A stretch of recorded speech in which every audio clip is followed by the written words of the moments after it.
Welcome back, everyone. I am the Depressed Dior, and this is Langrisser Mobile Apex Season 20.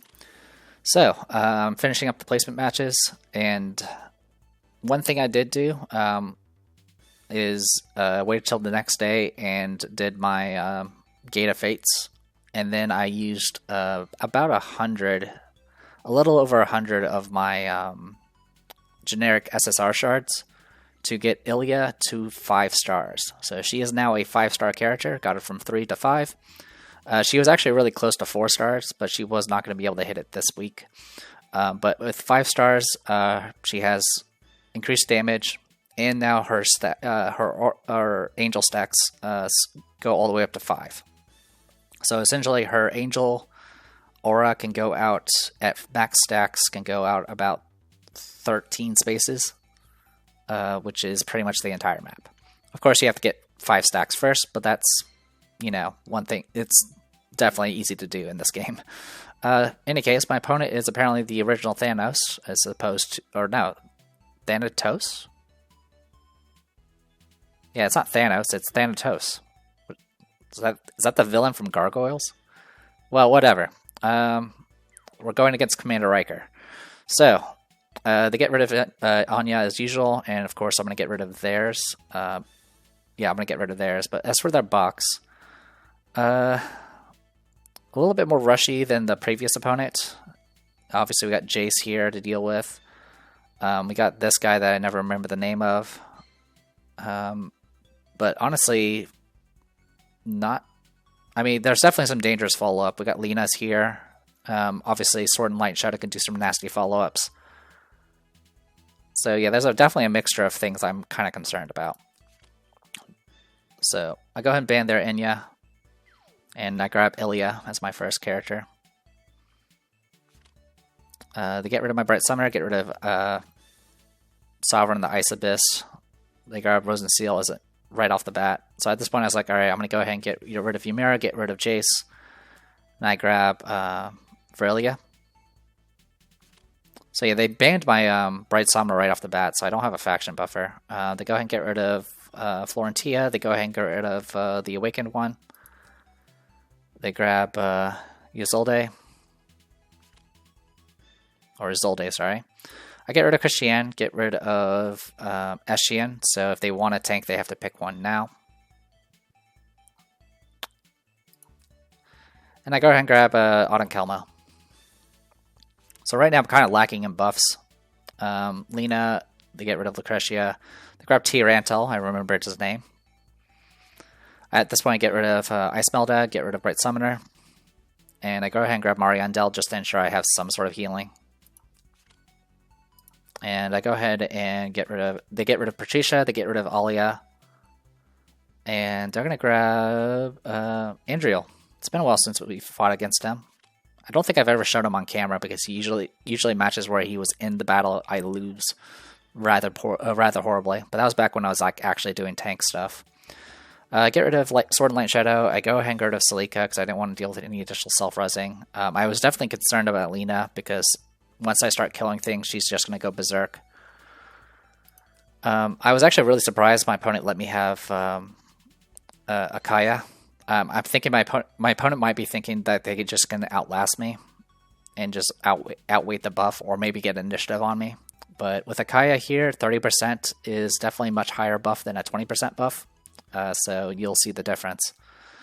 And they grab Lena.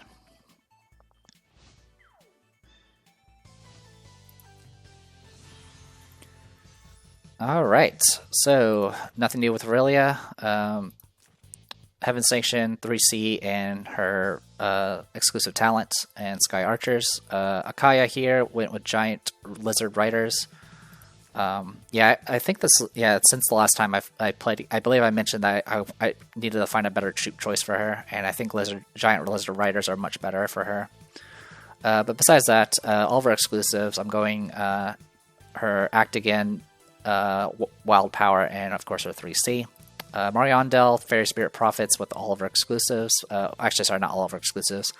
3C, Aqua Purification, and Windblade. Yeah, we do have some flyers, so that's fine. Auden Kelmo, 3C Black Hole and Fireball with Fairy Spirit Prophets, and then Ilya here. So I'm now, instead of 15% damage, I'm now at 25% damage, and as mentioned before, I can now stack the Spiritual Perception up to 5. I have all of our exclusives and Fairy Spirit Prophets. Their Lina here has Poison Bat Mages. She's got all of her AoEs and Mass Attack. Andriel here, Steel Wing Warriors, has Javelin and then his 3C and his move Act Again. Tyrantel has Steel Wing Warriors, and then I'm assuming he probably has everything, his 3C and then all of his usual stuff. Yeah, I think what he has, yeah, he has his... Yeah, I think that's what he has. I mean, I don't really know much about him. Isolde here, all exclusive of Steel Mane Werewolves, and then we got Rosen Seal here with all heals and sorceresses. Alright. So, big thing here, I think, yeah, the big focus here is just to go all in as soon as possible, but to do that, I definitely need to get Auden Kelmo up. So, I'm going to go ahead and get portals up and running. So, I went, the reason I only took a step forward instead of 2 steps is literally Isolde can go Act Again and go 1, 2, 3. Oh, actually, yeah. So if I had taken 1 step forward, that would have put me in range of Isolde. She would have done Primordial Soul followed by some other nonsense. I think the portal would have reduced some of her mobility, but I definitely did not want to risk it. So got that going. And this move here is probably what ended my opponent. Not the heal, not putting up the heal. That's fine. It's moving to this spot. Because with Virelia here, I can Act Again with her talent, get to here, move 2 steps, and that puts me in AoE range of Rosen Seal. Otherwise, I would not have been able to reach her. I would have had to wait for someone else to push forward. But still, I'm not ready yet to do any of that because I need to make sure whatever I do kills Lina. Because if I at least kill Lina, I feel like I won the trade. So I go ahead and do Blood of the Sheikah here.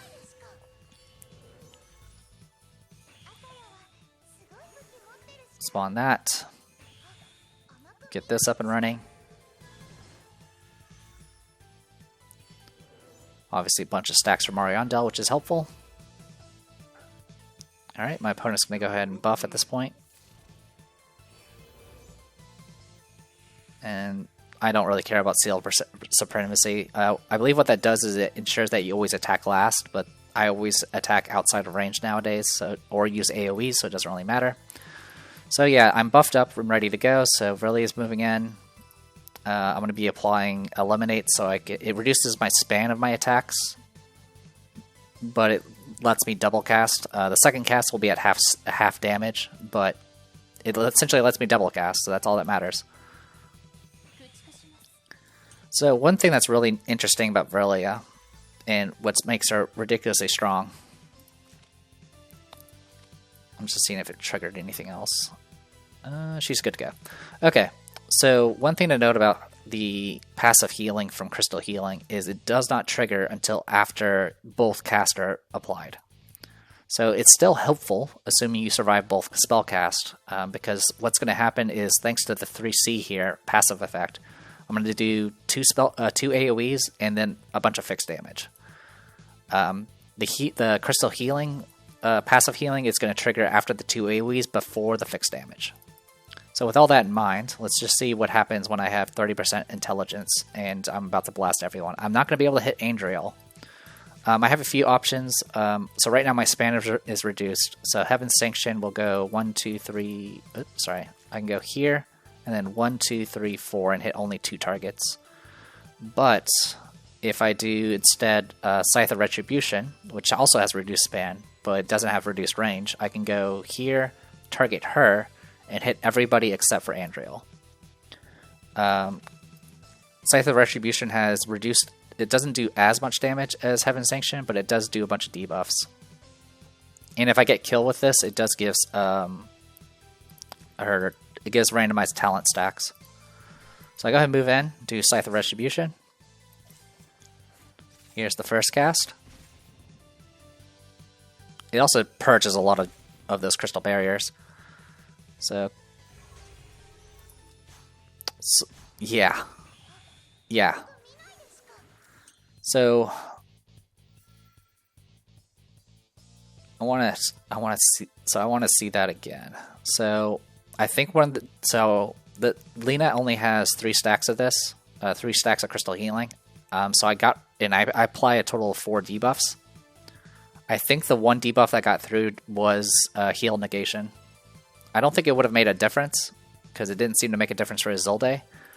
But yeah, did quite a bit of damage.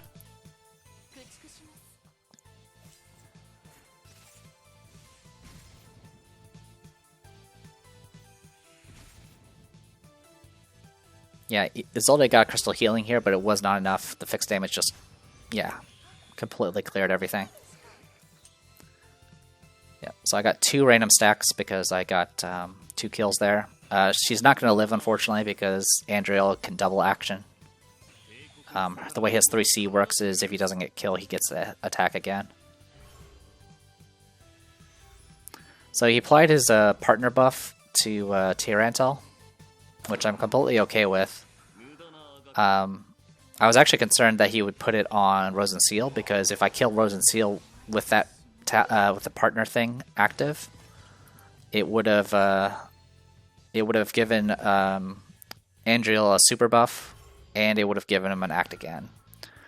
As I think I mentioned in the previous video, her passive makes it so she doesn't take melee damage reduction, and as you can see, the counterattack damage was actually pretty significant. I do have archer troops, by the way, so that definitely does not mesh well against flying troops.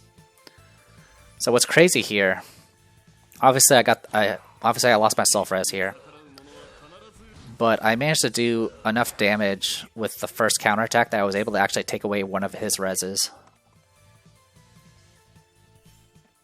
So at this point, I was like, alright, well, I'm just going to do Aqua Purification and kill Rose and Seal.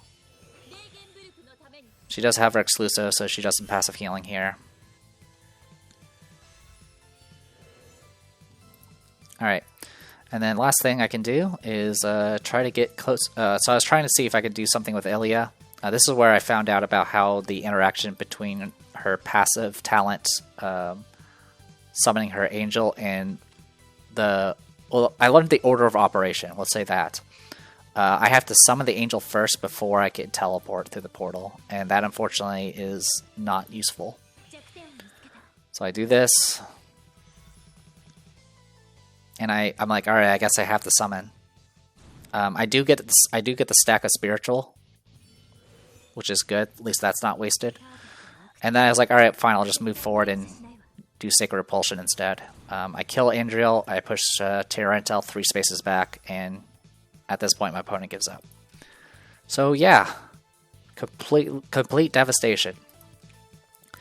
So with that, I did have a match after this where I lost pretty substantially. My opponent just out-initiatived me.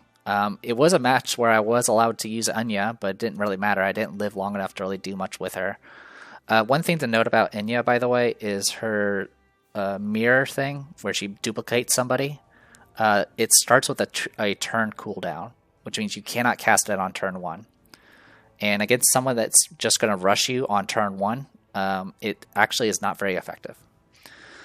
So with that in mind, I had 3 wins, 2 losses. Like I said, I got outrushed by this opponent here.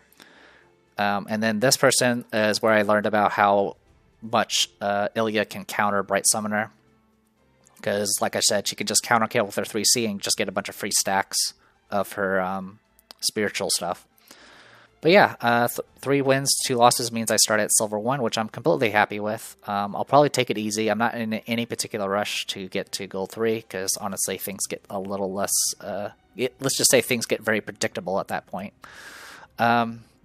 So far, the box is pretty fun. Like I mentioned, I kind of went with the theme here of all mages. Obviously, if I wanted to be more effective, I could probably swap out some of these characters for Eshian. That would get me some more act agains.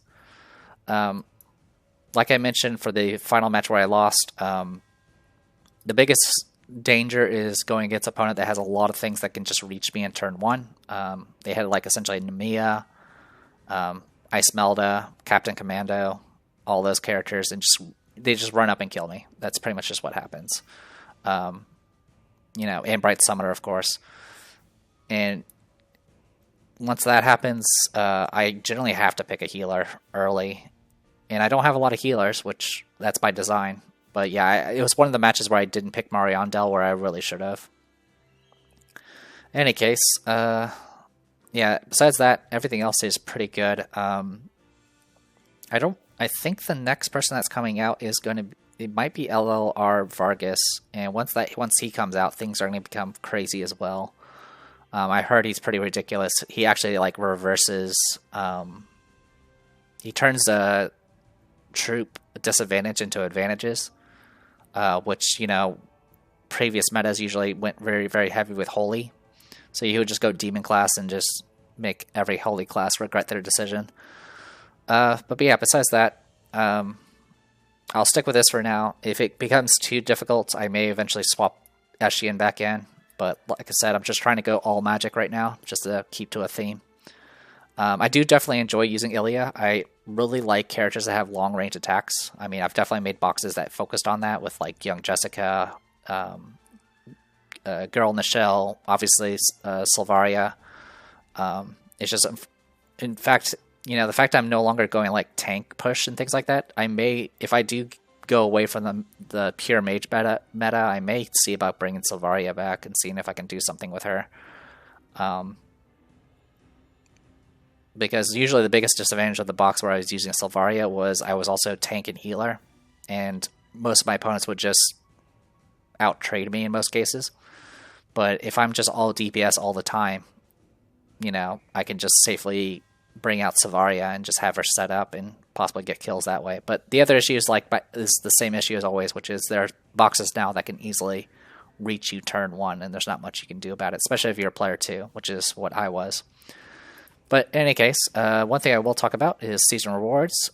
It's going to be Adult Jessica as the new skin, which is pretty cool. Besides that, and the troops are going to be troop skin for Wild Expedition. So, here's to blowing up more and more people with a bunch of AoE magic and seeing how that goes. So, I am the Depressed Eater. This is Langrisser Mobile Apex Season 20. I will see you guys next time.